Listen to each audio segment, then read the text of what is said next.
Personal, intimate images plastered online for all the world to see. And you didn't know it, much less agree to it.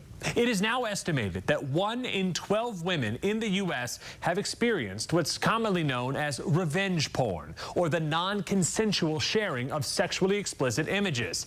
In Florida, revenge porn is a crime. But is the law working to protect victims and punish their alleged perpetrators? Investigative reporter Katie LaGrone with an all-new Impact Check. Personal, intimate images plastered online for the world to see, and you didn't know it, much less agree to it. In Florida, revenge porn is a crime and will land you in a court like this one.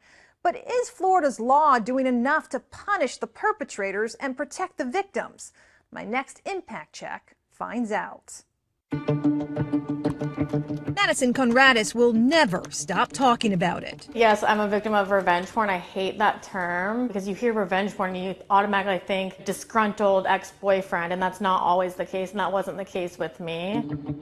Instead, it was a casual friend from college who she never had an intimate relationship with that left her personally exposed and publicly humiliated. I found out by waking up one morning to just floods of messages. Hey, just so you know, there's like photos of you everywhere. For Madison, the images stemmed from a professional photo shoot she did in 2011 for a modeling portfolio. Sexy, she describes, but not pornographic. Then the photographer's account got hacked, several of Madison's images stolen. And by 2015, she says, photos she never intended for the public to see were being posted and shared online hundreds, even thousands of times. They would send photos to my boss, my parents, my friends, my sister, like literally anyone you could think of, to try to just like harass you and like make your life like miserable. Florida, like most U.S. states, has made revenge porn a crime. Known formally as sexual cyber harassment, the law was passed in 2015 and makes it illegal to electronically distribute sexually explicit images of a person without their consent. Last year, after one lawmaker became a victim herself, the legislature unanimously voted to strengthen Florida's law, doubling fines and adding penalties for stealing or manipulating images.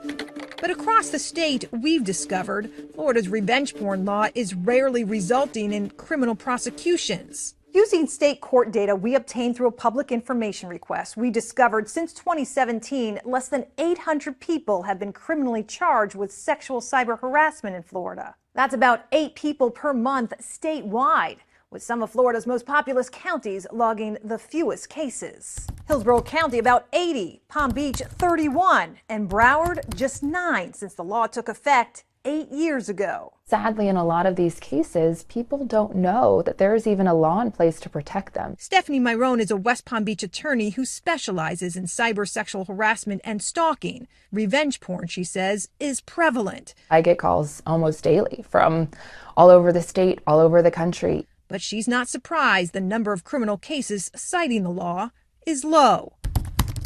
For most of her clients, they just want the images taken down, something a civil injunction can accomplish without the costly, time-consuming, and often emotionally draining criminal pursuit. They don't want to have to testify again. They don't want to have to drag this out. They don't want to have to, be deposed or talk about this or face it. Jurisdictional challenges also stall criminal cases, says attorney and victim advocate Alyssa D'Amico. How many times I've had someone come and say, well, I talked to this law enforcement department, but I live here, and they said I have to go where the perpetrator lives, and I went there and they said, but you don't live here. So it's like pinball, and the victim is the pinball. While efforts to create a uniform federal law are in the works, these attorneys say educating local law enforcement about the state's existing law is still needed. For Madison, it took several visits to her local police just to get a report filed. Why? I think that a lot of the people that work in law enforcement don't necessarily know all of the laws.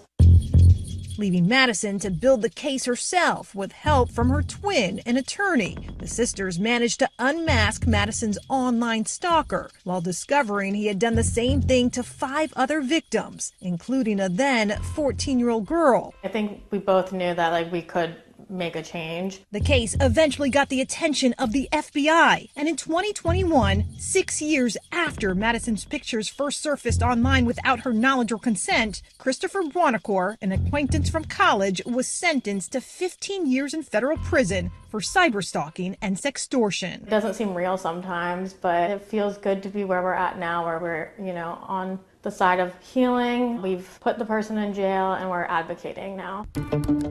Starting, she says, with educating victims and police about a law that's been on the books in Florida for years, but is rarely showing up in court. In response to our findings, State Senator Lauren Book, who championed recent changes to this law, acknowledged the law has not kept up with the realities of a digital world. She believes a federal law is needed. With photojournalist Matthew Apthorpe, I'm Katie LaGrone reporting.